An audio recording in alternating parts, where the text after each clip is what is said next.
to talk more on this, we are being joined live by Veena Sikri, who is a former Indian High Commissioner in Bangladesh. We appreciate you joining us on WION.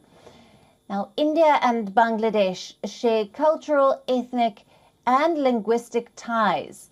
In your opinion, how do you think the results of today's polls will affect New Delhi and Dhaka ties? Well, first of all, I think I do appreciate that the bilateral relationship between India and Bangladesh has developed very well over the last decade.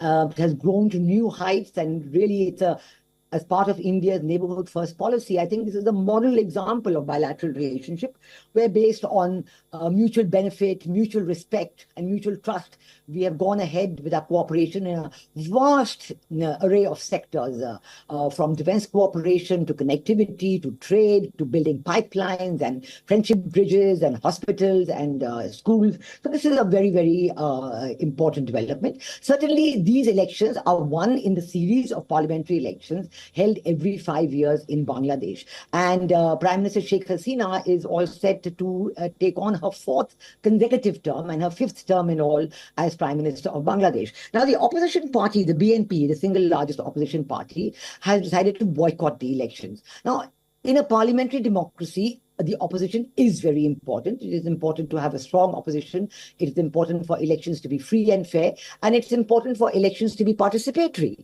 But at the same time, if a parliamentary party under any circumstances is refusing to come and take part in the elections, what can the government do? The BNP's main point is that Sheikh Hasina must step down and there must be a caretaker government before BNP will decide to participate. But according to the Bangladesh Supreme Court, many years ago, they had declared this system of caretaker government as unconstitutional, given the Bangladesh system of parliamentary democracy. Because in a parliamentary democracy, you cannot have an unelected head of government. So, since the Supreme Court gave that decision, the requisite constitutional amendment was introduced and passed, and Bangladesh no longer has a caretaker government system.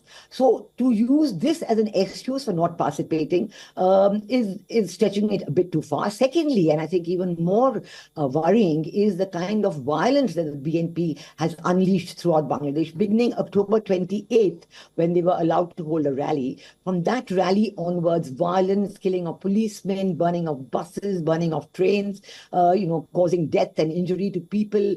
A mother and her very young child passed away in the train burning. It's tragic what is happening. Even as of now, poll stations are being burnt and some schools have been burnt. So this violence is very uncalled for. The key factor today in the voting, I think, is going to be what the percentage of voter turnout is. So far, in the first 4 hours of voting, since the polling opened at around 8:30 or so, I think, around 8, it did open. So by 12 or 12:30, it was about 18 to 20%, which is normal, which is all right. And normally in the afternoon session, you do have more people coming in. So the election commissioner has said that he expects the polling to be around 50%, which is a fair figure. But at the same time, the BNP has launched a campaign encouraging voter boycott, and encouraging the voters not to go, and in fact preventing the voters from going to cast their vote. So this has caused a lot of concern and disappointment among potential voters, because many of them may just decide to stay at home and not venture out in the face of the violence and the call for boycotting the elections. There are a large number of candidates, there are a large number of political parties, but the largest BNP is not there. And then there is the Jamaat-e-Islami, which was banned from participating because of the Supreme Court banned them from participating because the constitution of this party, the Jamaat-e-Islami, is not in keeping with the constitution of Bangladesh. So they have to make a choice as to which constitution is more important for them. They can change the constitution of that party if they like, but they haven't done so yet. But we do have the Jatiya Party participating. So let's see how the results come out this evening and tomorrow morning. Right. Veena, thank you very much for being with us on this broadcast and for your valued insights on all that's taking place in Bangladesh's voting. Thank you.